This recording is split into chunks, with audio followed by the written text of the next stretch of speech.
Okay, what is today? Today is 19 February 2021, and we have two gentlemen came visit me. They're talkative, and now since I'm recording, one of them is hiding himself. He's introverted. I want to turn it inside out, and hopefully he will not be shy. But I may find maybe a grocery bag put on his face. The way I operate. You can talk now. Yeah, I love to talk. Yeah, but he doesn't want to show his beautiful face. He's very handsome, maybe. No. Are you married? Yes. Oh, okay. Yeah. Married kid. And this gentleman, what's your name? Navid. Navid. Navid, do you have last name? Farzan. Farzan. Navid Farzan. He is from Persia, and he lives here. He's a lawyer. And this gentleman, can you? Yeah, just a simple individual who studies the Quran. Yeah, what's your, do you have a name? Go by Anon. Huh? Anon. Yo, someone put Q there and then... Yeah, No, two Q's too overly. Yeah, no problem. And we're talking about... what topic you were talking about? The balance between, say for instance, okay. Yeah, a little bit summarize for people who are listening. So, you know... You can show yourself too. Gradually you can be happy. In the Quran, it's interesting. If you look at what the Quran emphasizes, it emphasizes the concept of community, right? So there's one of the longest verses in the Quran is 24:61, where it's discussing who you can have relations with in the sense of going over their home to eat. And it says, when you enter their home, you shall greet them with a greeting that's pleasing to God. I'm listening meanwhile, getting some tea. Water. And, you know, the question is, okay, why does God need to tell people about this? What is the value of that? And the person's criticism, they say, look, people all over the world, they're fighting because where their hands are when they're doing salat, and they're, you know, God is talking about what, you know, how to treat each other when you go over their homes to eat. And my takeaway from this is the fact that that's what's important, right? What the Quran emphasizes is family relations. What the Quran emphasizes is how to treat one another, how to be respectful, caring for the orphans, you know, making sure that your relatives are well regarded, how to manage if no will is present. And that's what the Quran emphasizes. But, you know, the question is, there's an element of ritual in the Quran, right? Ablution, fasting. And, you know, the majority of the fighting and division always happens because of the ritual aspect. Exactly. So what's that balance, though? It's like you can't disregard the ritual, you know? Obviously, there's an overemphasis in the ritual, but how do you balance that aspect of saying, like, look, we have to focus on the foundation, but also we can't disregard, you know, these ritual aspects when it comes to, okay, you know, the various forms people do salat, the various forms they do fasting, or any of the others, zakat, you name it, right? And I'm also recording the audio. Well, when I come together with people, if they are praying their prayer, they are not doing idolization of other people, kind of, they are not commemorating their idols, whether Jesus or Ali or Muhammad. That's fine. Whatever they do, I join them. And the way, to me, if they are leading kind of that, I won't find any problem with that. Yeah. It is okay. If I'm doing the way I'm doing, maybe is different, but therefore I don't make it a big issue about that. And the number of units praying this way, that way, to me it is their choice, their understanding, they are responsible from there. It is something between me and God and between them and God. Yeah. And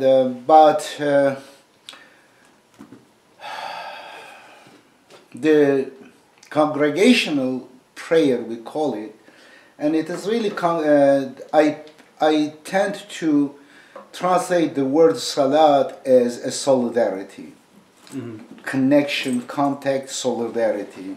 It has aspect with God, in touch with God. It is within the domain of being a believer. It is individual, and between you and God, you make connection with God mentally, intellectually, spiritually.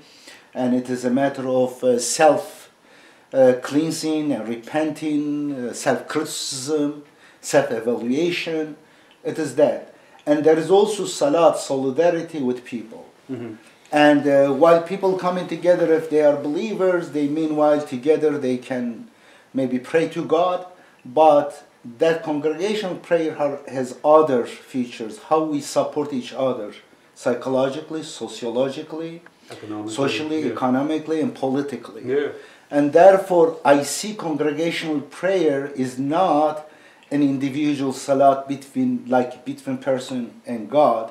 It is a little bit different. It is among Muslims. Mm-hmm. And I think we are also conflating two important concepts in the Quran terminology in the Quran. One is believer. We translate usually translated believer. I have really a problem with translating as a believer. Yeah, I mean it's Believer that everyone says, Moment. I believe in this nonsense. Why? Because I believe so. It's Yeah. great to believe. No, Mm. believing nonsense is not good to Yeah. be proud of it. Mm. Therefore, it is acknowledging the truth and trusting based on evidence. Iman is that. Mhm. Means to trust. How you trust someone, hold your money, let's say, all your earning in a bag Yeah. on the main street, you cannot trust. Keep it for a while. I am going to shop something, or I need to see someone, and stay here, and I will come back to you. No, or you don't trust your baby to a stranger on the road. Hey, keep it, baby. I am going there. I'm coming back. No, and therefore you don't trust your eternal life with just a story told by a clergyman, someone. Mm-hmm.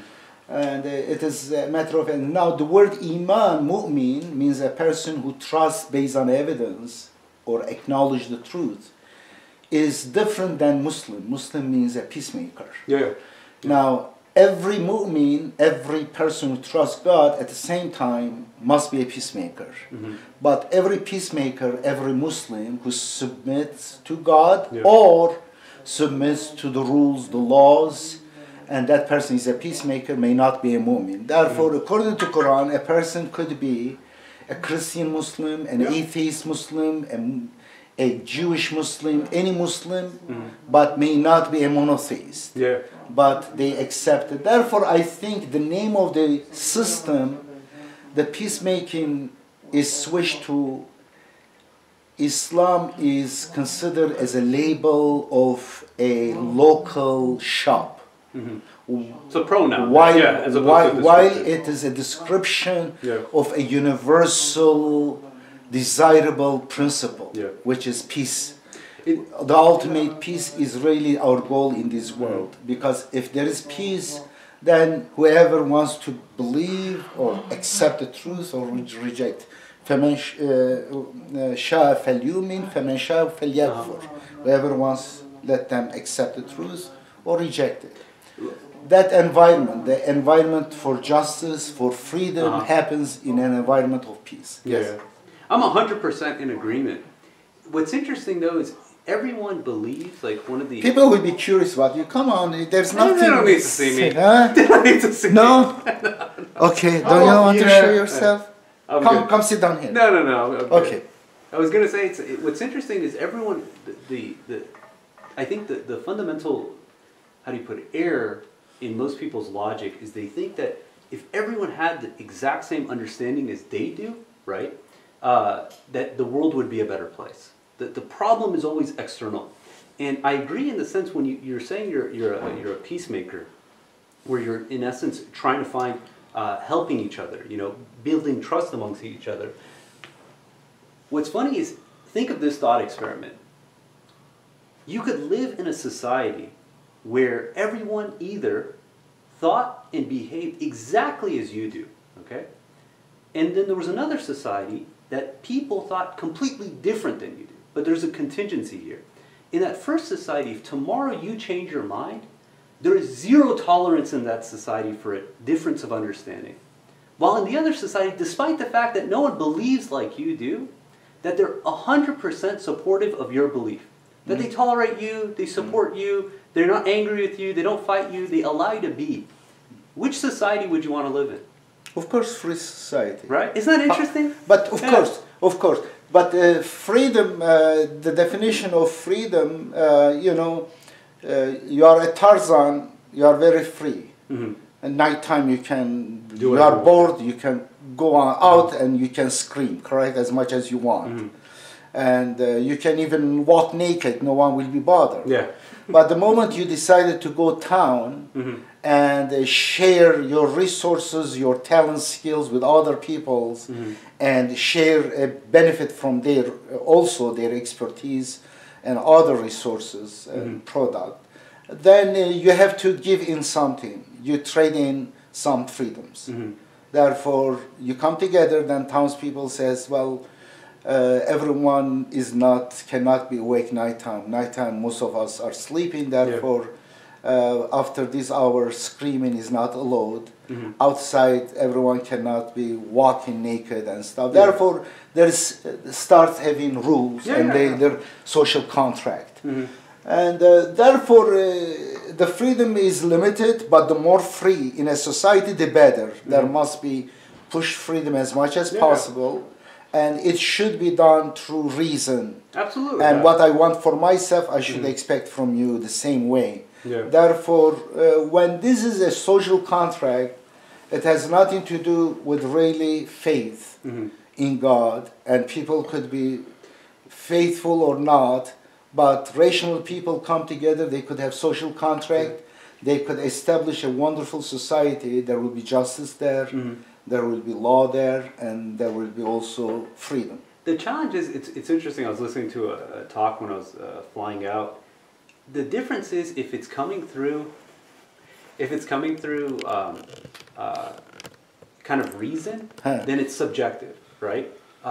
There's the argument that saying, for instance, without God, anything is permissible, right? Because you can make a justification, like say, for instance, under a Darwinian perspective, that it's like, look, a wombat eating its young there's nothing wrong with that, right? But if a human being was to do something like that, you say is atrocious. It goes to show that unless there's a lawgiver giving objective, this is right, this is wrong, then the challenge is everything becomes subjective, right? Anything could be argued. And I agree in the sense of an open, free society is by far better than one that's constrained. But I think that having a system where in essence the laws are basically, again, the values, right? There's going to be differences in the ritualistic understandings, but in the Quranic principles, these underlying things that in essence people should be trustworthy, people shouldn't lie, people shouldn't cheat, people shouldn't steal. These things, if you're saying that this is dictated by reason or by human beings, people are going to find ways to, skirt around it. But once we say it's from God, then in essence it's... Not exactly. It's not exactly. In fact, we are born with a sense, with the innate inclination towards goodness. Absolutely, toward being helpful. It is in us. The Quran says, it's chapter 30, verse 30. That's right. God created our nature based on peacemaking. And the majority of people have this innate. If someone become aggressor, usually either a very genetic anomaly, very rare, or through dogmas and society's tradition, that good person is turned to bad. Therefore, I think reason-wise, like the 8 of the 10 commandments, through reason and society finds it. You don't need divine book to tell you that stealing is bad, lying is bad. Humans innate know, and also through their experience, they learn that because it creates contradiction. What's fascinating is innate. I agree, but we have this is the whole concept when you look at the what happens when someone becomes a hypocrite, right? Is that they know right and wrong, and then they self-justify to the point that they think their evil deeds are righteous. Right? God says He created man in the best design. Then he became lowly of the lowliest. Let me tell you something. I do strongly believe a person who is an atheist is like 0 on that's a scale of centigrade degree, Celsius degree. 0. Atheist is 0. 0. But a mushrik, those who fabricate lies and attribute to God, means consecrate lies. Making up lies is a bad thing. and not only making lie, saying this lie is from the creator of the universe. Worse, yeah. And then this is universal truth. Yeah. And that is bad. So worse And of the worst, yeah. even worse than that, imposing this, forcing other people to live under that lie. Yeah. And therefore, it is 273 degree below zero. It's Kelvin. Yeah. And then in between, there are the hypocrisy and that they struggle for place there. And then, of course, hypocrisy even worse. Yeah. And then zero is atheist, and then deist, and then monotheist. Monotheist is basically 100 Celsius degree evaporation. We evaporate. Yeah. Okay. Now, an atheist will not be able to establish basis, philosophical basis, very solid basis for ethics. Yeah. It Will becomes not. subjective. Yeah. You cannot. And either it will be personal, subjective, relativist, or maybe tribal relativism, but still it will be relative. However, I do think that atheists, as long as they use their reason and their self-interested utility maximizer, it is a definition of human, whether you take it as a prescription of or as a descriptive definition, like every human being is rational. What's the definition of human is rational, self-interested, rational utility maximizer. If you are rational, if you care about your benefit, your interest, you avoid contradictions. I agree. Yeah. And if you go down from being Tarzan, you go down, you join the town people, you know that your self-interest is to keep their trust. And if they trust you, you know you can have job and you can have social and economic benefit in the things. Yeah. It's benefiting. But if you lose it, if you lie to them, the town people will not be things, and then you will not be able to work. You will not be able even to purchase things. They will shun you. And you will become a Tarzan in town. Well, that was not your purpose. Yeah. You already made decision to join, to benefit from that group. Therefore, the very community coming together imposes certain laws. And that laws are universal. Yeah. And like, do not steal, do not cheat, do not even kill. If you kill someone, well, you came from mountain, from forest down because you were scared of bear and wolf, and you had to be awake all the time. Now you come here, you have a bunch of people, some of you can sleep, the other could guard, and you can fight against these things. Okay, now you went there, you killed someone, well, now everyone would be angry with you, they will be suspicious of you, and they may start killing you, and then you lost your security. You came here for your safety and security, or for advantage, and you lost them. Therefore, a society, rational society, and ultimately we'll find these laws which are reminders. Yes. I 100% on the same page. It's interesting is, if, say for instance, you take the belief out of society and they only do what the Quran advocates them to do, what's going to happen to that society, right? They're going to be prosperous in the worldly sense. You take someone like, say for instance, I remember growing up when you do Ramadan, they'd say, oh, it's terrible for you. You're starving yourself. You need to have food and nutrients, this and that. Now the latest craze is everyone is basically realizing fasting is probably single-handedly the best thing you can do for your health and for your life expectancy. You know, so meaning someone could be an atheist. They could still fast. They would still reap the benefits in this world. But what they're really lacking is that the benefits in the hereafter. So it's like, yeah, in a society, even if it's atheist, if they're applying God's laws, they'll benefit. The society will benefit. But again, the bigger person benefit doesn't is believe lost. in hereafter in God, for them there is nothing lost. Yeah. But therefore, to them you are also going to nothingness. However, I do, of course, I agree. Not believe, knowing that there is God, knowing there is a resurrection after this death, there is eternity, is absolutely the greatest news a person can get. Yeah. Greatest, infinite news. And all life, whatever you get here, all the benefit stuff, in fact, whatever you get, a certain time we start losing it. Mm-hmm. And ultimately we lose everything we gain. We are so happy. The most you are happy, the most you go up, and you will fall from the highest position. Mm-hmm. Therefore, this life is ultimately it is a tragedy. Mm-hmm. And everyone is born, is doomed to die or get sick and ill and die, correct? Or injustice. And we are going to lose some loved ones. And therefore, of course, a society I don't think will be, if I say there are two kinds of atheists. Mm-hmm. One atheists are not smart atheists. They just follow the crowd. They just follow certain crowds or some psychological reaction, emotional reaction to some religions. They became atheists. Not really intellectually. They didn't digest the idea of philosophy of atheism. Mm-hmm. There are many atheists like that. You discuss with them, they have no clue about Big Bang, about the atoms, about quarks, about creation, about the evolution. They are just atheists, emotional reaction to religious people. That is kind of atheist. They could be happy. If they are that kind of atheist, dumb atheist, you will become a hedonist. Mm-hmm.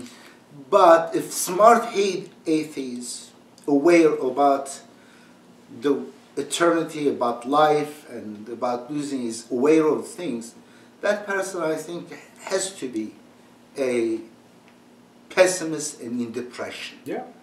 If I was an atheist, I'm a thinking being. Honestly, this life become nothing. Right.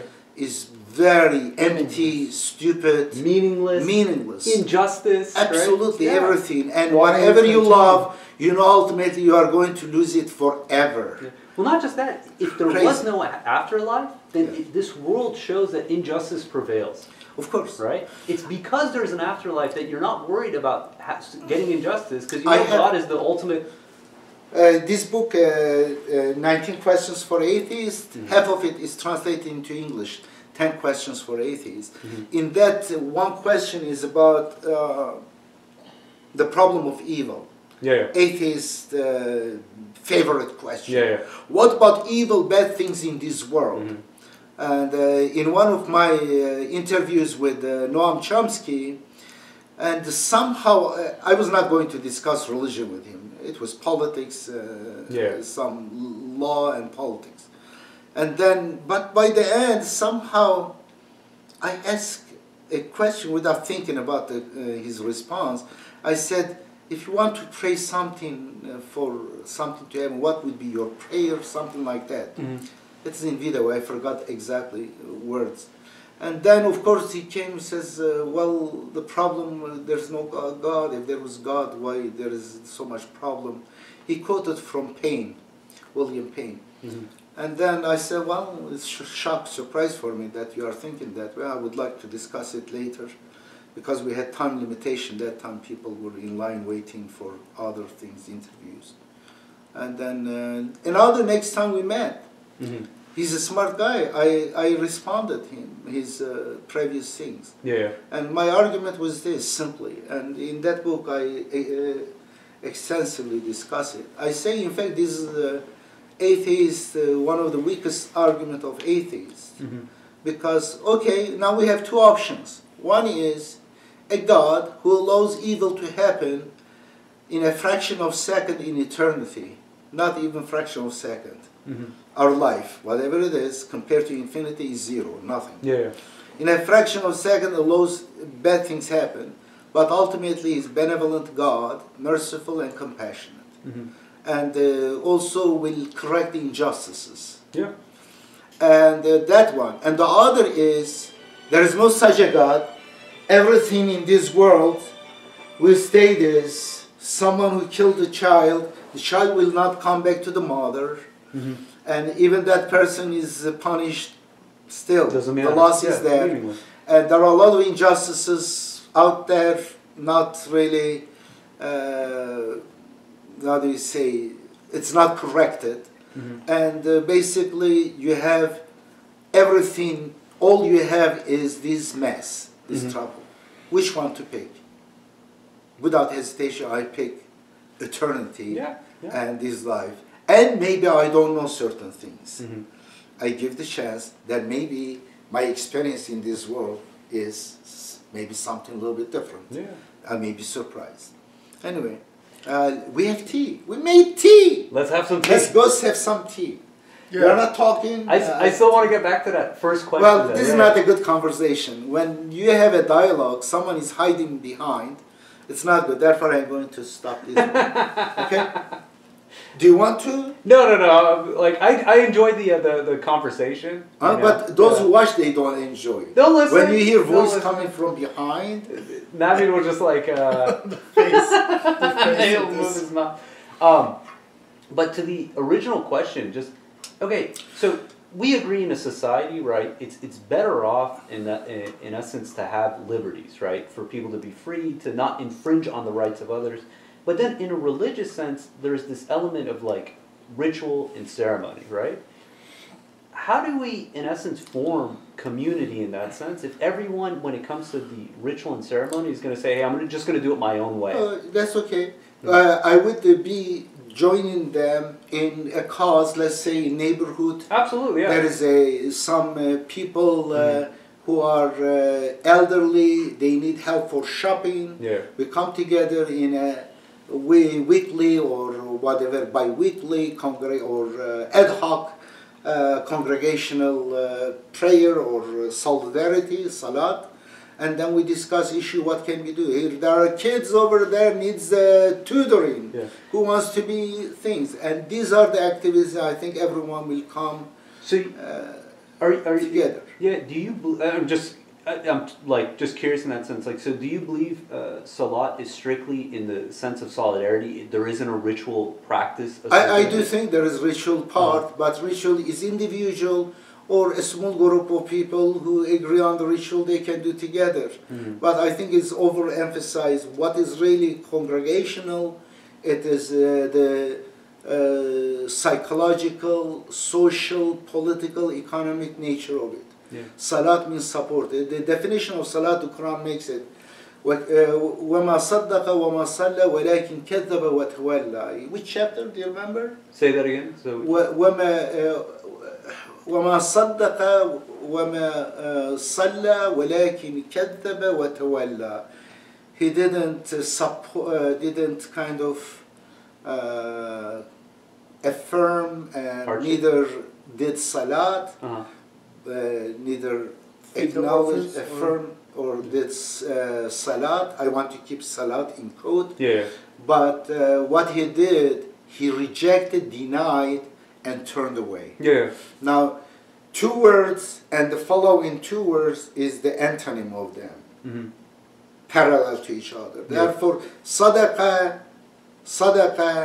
kezebe. Sadaqa means affirm. Yeah. Kezebe, deny. Yeah. Salla, X, we don't know. Tawalla, turn away. Means the opposite. Salat means to face, to get connected, to care with empathy. I mean, my thought is, I think it's funny when people, in essence, they do their salat and they just do the movements, right, the words, but they don't make the connection with God. If the intention is to think about God, get closer to God, if you leave that piece out, then it's like you're just a robot. You move there. I want to. You go secretly. Go to the other side. I want to go here and then sit down on this. I am gaining too much weight while I'm talking to you. Hey, by all means, get you some dumbbells too. Problem. But so let me ask you this, and I'm curious. I know one thing that I'm enjoying about the conversation is I don't think there's anything I can say that offends you, right? You're someone in essence who's like very open to conversation. No, you can even insult me. I don't care. Trust me. What do you think? Like, here's the question. So, say for instance, Rashad. You believe Rashad's a messenger of God, right? Rashad came. I don't believe. Oh, you don't? Oh, okay. No, I knew that he was messenger of God. Okay. I know that. I knew that before even he claimed his messengership. So you believed he I was a in messenger? Turkey. I said this cannot be coincidence. This mathematical structure. This isn't given to just a random dude. And then I look at. I said, let me check his name. And then when I check his name, I saw Rashad is mentioned 19 times and two places in the form of Rashad. and the context was miraculous, was prophetic. Therefore, I sent him a letter. It was 1986.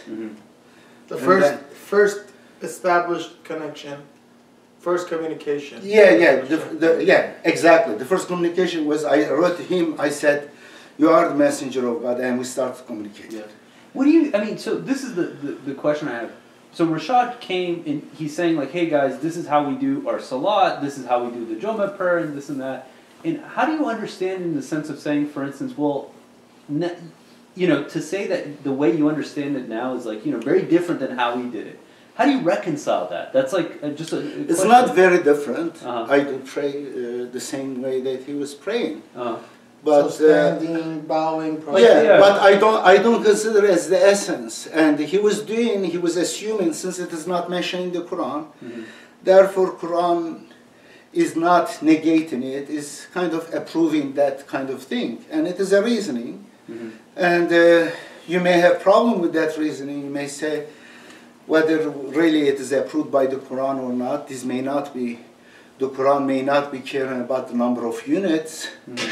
And therefore it is not the essence. Therefore, he was reasoning. He was not kind of claiming that he received a book. There was some revelation, extra revelation beside the Quran. He was from Sunni religion. He was like any other human being. He was clarifying, cleansing himself, his mind. Yeah. And with time, he was able to discover some of the assumptions, false assumption, and correct. And he revised his translation 3 times. Yeah. He wrote translation. The second revision, we were together. Every day we were discussing. Yeah. And then, in fact, when he published the blue cover book, and then we were reading, and then he found out some error already is obsolete. He said, and he was going revision on that one. He revised it until chapter 49. He was assassinated while he was at that chapter. And we were together. We were discussing the issues. Of course, on some issues, he were very adamant. His understanding, that is true understanding. Yeah. But I do agree, I don't take his understanding as the authority. Yeah. I mean, God's the authority. Yeah, Right? God, Quran the authority. If you are a believer in the Quran, naturally, in almost all cases, you will come into agreement the same thing. But if I find some errors in his understanding, well, I understand the Quran this way, I understand Rashad this way. My understanding is the Quran should be prevalent, otherwise I will become like a Sunni and tested that way. People are tested. Yeah. How do you think, like, so I'm trying to understand that jump from saying, so, okay, if someone doesn't know Arabic, right, they read his translation of the Quran, right, and so they take his understanding as far as to the best he knew at that time before his passing, do you think someone like that would be sent astray by taking his translation? No, I think if a person reads his translation, a translation itself is not a revelation from God, word by word. Yeah, it is not. It's not kitab. It is a translation by a monotheist who God supported and who God through him revealed his miracle, a messenger, Well, that's kind of what you're asking. a human one who also passes through like us. For example, the Quran tells Muhammad, do not rush into understanding this verse. That means if Muhammad rushed, he would make mistakes. That means on his own, like all of us, he was like a human being. If he rushes, he will misunderstand. And some of the verses Muhammad maybe did not understand the way should be understood, or the way should be understood in different times. Some of the verses understood by Muhammad, it was limited to his time. That understanding was the one that was meant. But some verses has certain features that could be understood differently in time. And therefore, limiting the understanding of the Quran with the messenger is really implicitly telling that the God's revelation is limited with the knowledge of the messenger, with the capacity of the messenger. Therefore, what those people who idolize Muhammad, they cannot benefit from any verses of the Quran that has information passes after time of Muhammad. Yeah. According to their hadith. Any information you find that is not in hadith, you say, did Prophet Muhammad knew this? Well, according to hadith, he didn't know that. So yeah, therefore we cannot know. Yeah. Therefore, they limit God's blessing, that with time they are destined to receive that blessing. They close the door by idolizing Muhammad. They limit God's knowledge, the Quran, for example, with Muhammad. That is a big. The same with the people who do with Rashad. In fact, I have seen some people who idolize Rashad so much, very clear errors in his translation, obvious errors. Mm-hmm. It's not intentional errors. As a human being, he made errors. Yeah. And they try to defend those errors. Defend how so? Like, because, I mean, there's known errors, right? In the sense, like, there's typos, there's formatting issues. And No, stuff like there are some errors, major errors. Translation errors, even of course. I put but some. even those ones, like, none of them, like, when I went through the list and I looked at them, like, none of them changed the fundamental understanding of the Quran, right? Maybe, but a person who's look at it, for example, we'll show this translation, just one out of some. Yeah. By the way, I'm not saying my translation is error-free. No. Oh, yeah, But I think that I have less error because with time I was able to notice some of the errors that time I didn't notice while I was discussing the issues with Rashad. Mm-hmm. But with time, I lived after him. God allowed me more to learn, and therefore certain errors I am aware of it. For example, if you look at the Quran says there is no conflict in the Quran, there is no contradiction. But in his translation, you will look at it. We didn't send the messenger to every community. In another verse says we sent messengers to every community, or warners. I don't know exactly warners. We sent warners to every community. In another, we didn't send warners to every community. It's clear contradiction.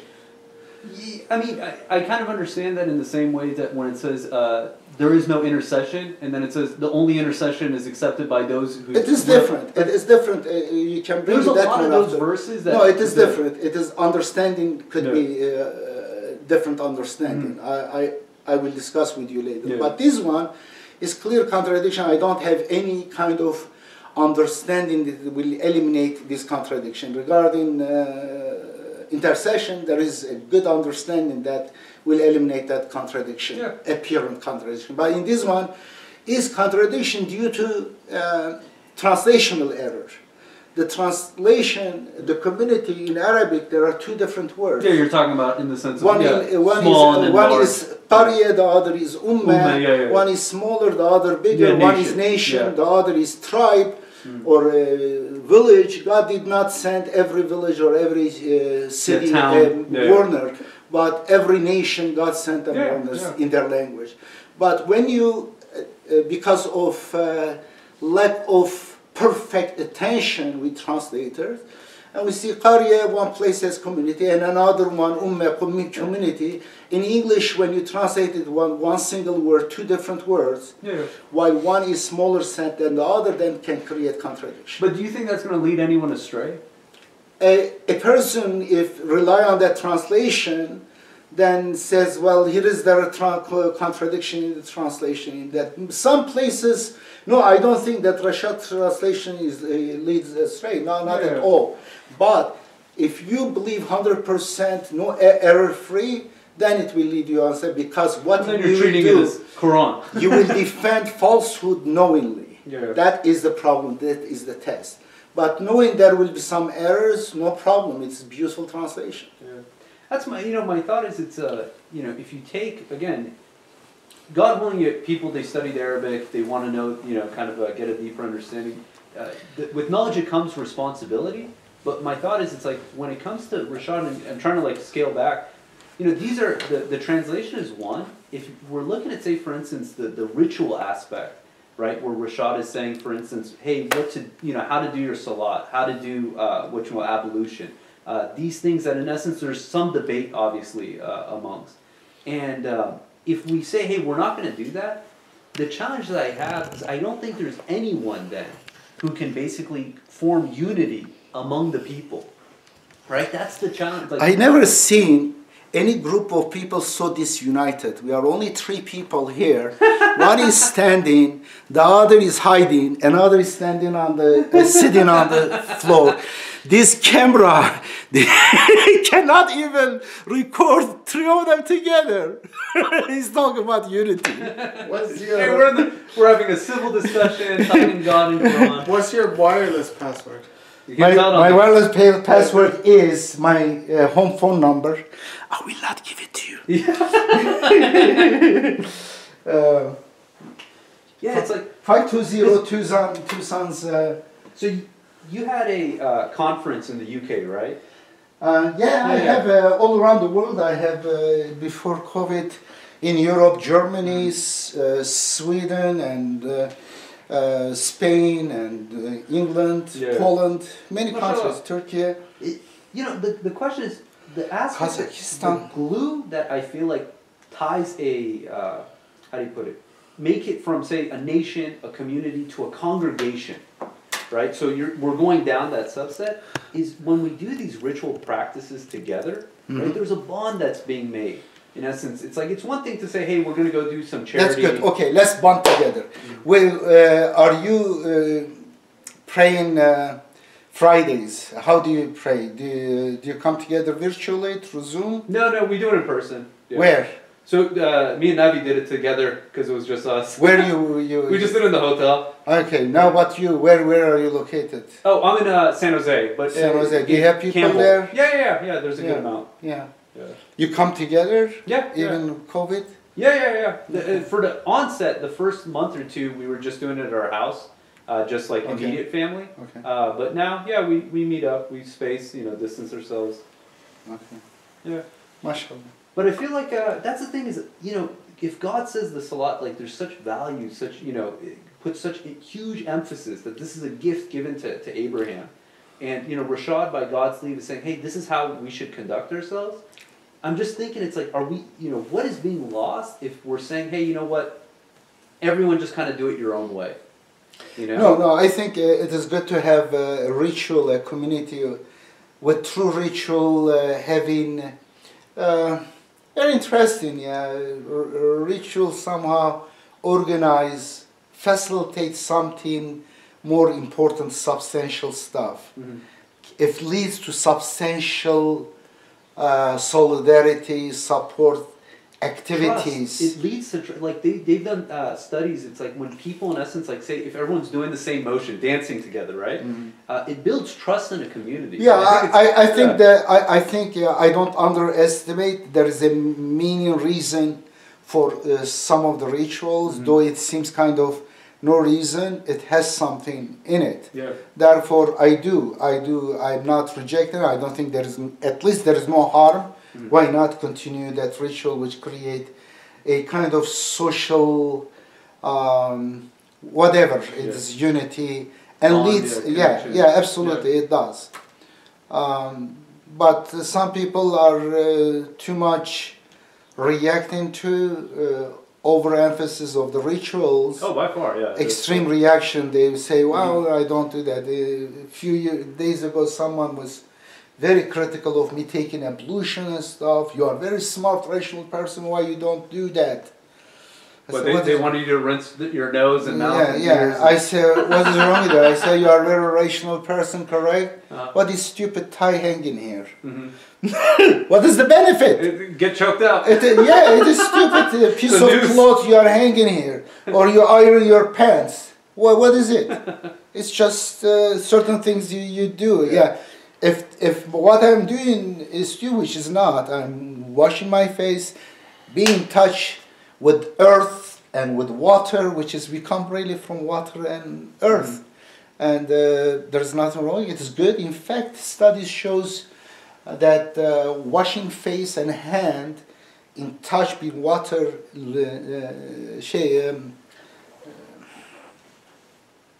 mind-wise, it cleans us. It has its own certain ways that help us to be better. Anyway, I'm going to lose my English because I think I need to, I'm a little bit tired. and this gentleman still is a See, that's challenge. the thing is, For the camera Listen, takes a toll. in my classes, the biggest challenge for me are the shy students. Because shyness, I don't know his reason. I'm maybe too much going over. He might have very good reason for not showing his face.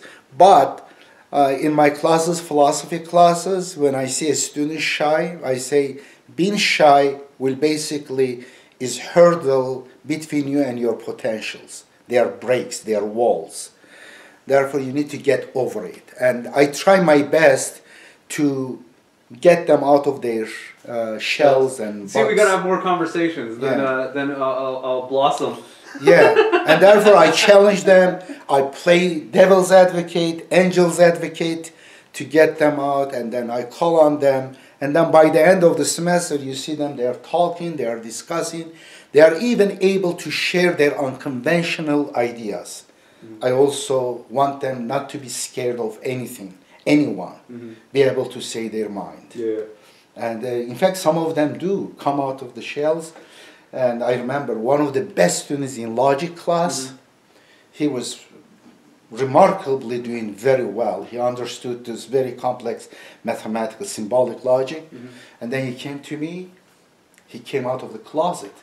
He says, I am racist, white supremacist. He was also older student, he was 27, 28. And oh my gosh, she's my beautiful wife. Oh no, it's my son. The calling. Anyway, bye. I need to talk to my son. Do you want me to pour the tea for everyone? Hi Yahya, huh? Pour the tea? I'll pour it. Yeah, no, I wasn't going to get my tea. Hi Yahya.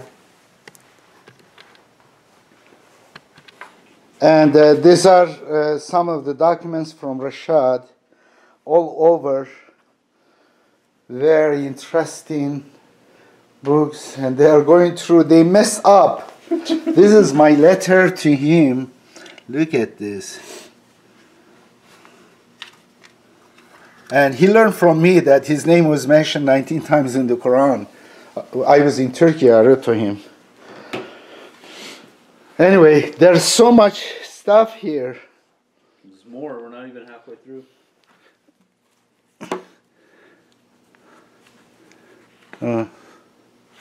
Right. Okay. Oh, this one. This is just early counting. Yeah, This is Rashad's That's really important. own handwriting. This is Rashad Khalifa. Huh? Oh, this is the ones that he was the editor. Which one is this? Anwar al-Tariq. Oh, Abdul Halim Khalifa, his father's book. Oh. Yes, Sunni, Mushrik. His father's book I have even. This is the magazines. Yeah. Al-Fatiha. No, Al-Ittihad. This is, whoa! Oh, the first translation. Whoa! That's actually a really cool print. Yep. These ones, we have these. Yeah. Glory. I have the one 1973 green one. It is in the. It's so important. I put it in a safe box. Yeah. Yeah. This is a big deal. Look at this. Yeah. looks brand new. Pamphlet. This is Rashad's pamphlet, last Yeah. conference. Yep.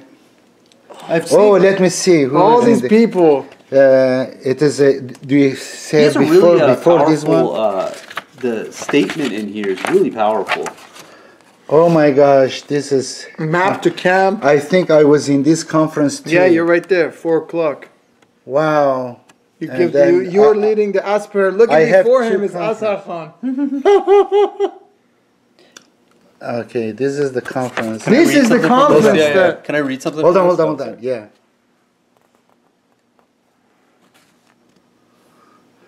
This is the first page of the conference. I believe it's this one that's talking about unity of all submitters. Yeah. This is the conference I think I got married. yeah. Yeah. This is.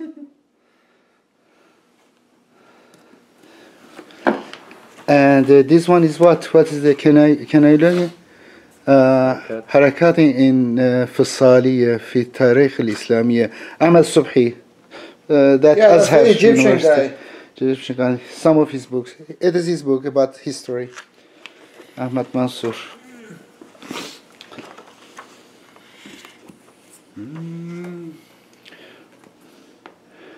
And I have Rashad's Arabic book on 19. We need to publish that one too. We need to electronically publish. It's not around. I have it in my library here. So check Translation this is and the commentary. yeah. It's the. So I want to read this. It says, "Welcome to your conference and congratulations for being guided through God's grace to the only religion acceptable to God, submission. Divine blessings have been pouring forth at a breathtaking pace, and we need this conference to catch up, update our information, and unify our actions along God's blessed path. By divine decree, we are one eternal family, 4910. During the conference, we hope to set the example for ourselves, for our brothers and sisters, and for our children to last until the following conference by God's grace and will. We must unify our contact prayers according to God's teachings in the Quran. We must unify our zakat practice and fasting of Ramadan, the Hajj pilgrimage, and we must maintain the highest moral character throughout our lives. We have been immensely blessed by God, and we must exert an extra special effort to show our appreciation for God's gift and to make ourselves worthy of God's infinite grace. As a society of submitters, we must set the standard for moral and righteous behavior. We must be honest, trustworthy, truthful, chaste, loving, and peaceful. God and His angels treat every human being as a potential believer until the time of death.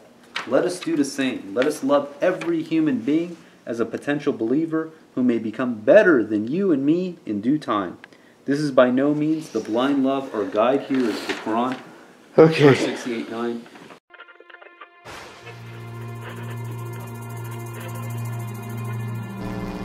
What is Islam?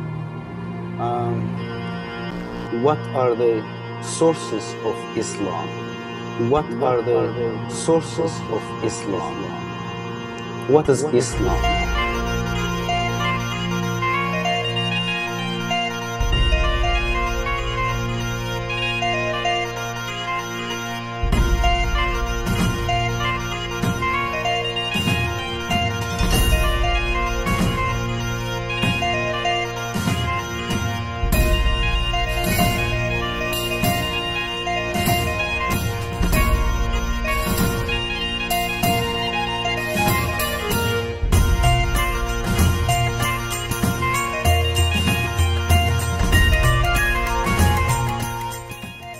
Burada sen inşallah. Nereye? Gidiyorum.